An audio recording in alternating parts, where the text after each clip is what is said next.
madness at TIFF's midnight screening of The Disaster Artist in honor of what many consider the greatest worst movie ever made. Zealous devotees of the cult classic The Room lined up for as long as 10 hours for a midnight madness glimpse at James Franco's Homage The Disaster Artist on Monday night.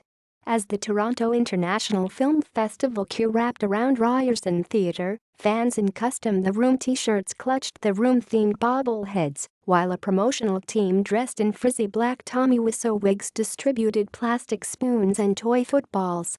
One woman walked up and down the line offering $300 for a pair of tickets to the hotly anticipated debut, and surprisingly few seemed to have their interest piqued. Inside the theater, another inflatable football bounced around the crowd before a hoarse Franco took the microphone to end the wait. "Of any movie that has played Midnight Madness," he bellowed, "this is the f***ing movie that should be playing Midnight Madness." Uninitiated?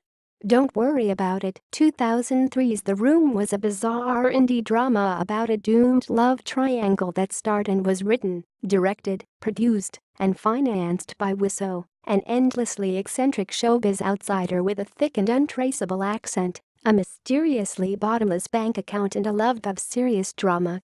Eventually, the film found an appreciative audience and became a favorite of both midnight movie buffs and celebrities, many of whom turn up in Franco's starry, buzzed-about comedy, which casts the Oscar nominee as Wiseau himself and is based on a book of the same name by Wiseau's co-star and real-life best friend, Greg Sestero. Screening traditions include hurling plastic spoons, wearing poorly fitted tuxedos, and tossing around a football. "When the wave of spoons first happened above me, it was absolutely magical," said Arno Weissenberger, an 18-year-old Ryerson student clad in a "Don't Worry About It" t-shirt, remembering his first time seeing the movie. "It was one of the best experiences of my life."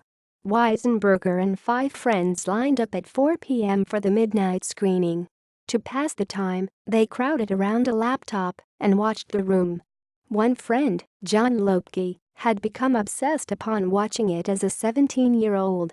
"I heard it was the worst movie ever made, so I found it online, watched it, and at first I thought it was a porno," said Lopke, whose shirt featured Wiseau's hunched torso and the quote, "Anyway, how is your sex life?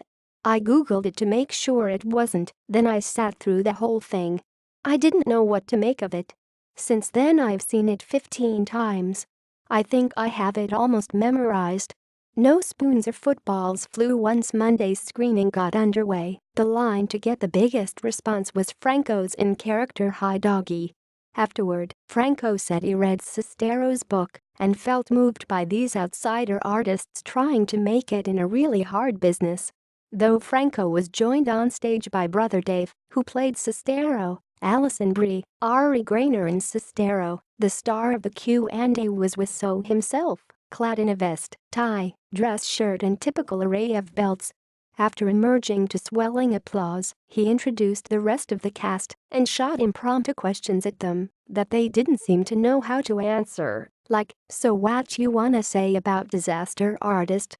A grinning Franco slid back and forth between his spot-on portrayal of Wiseau, recalling Wiseau's original reaction to the idea of Franco playing him, "James, the first see your stuff.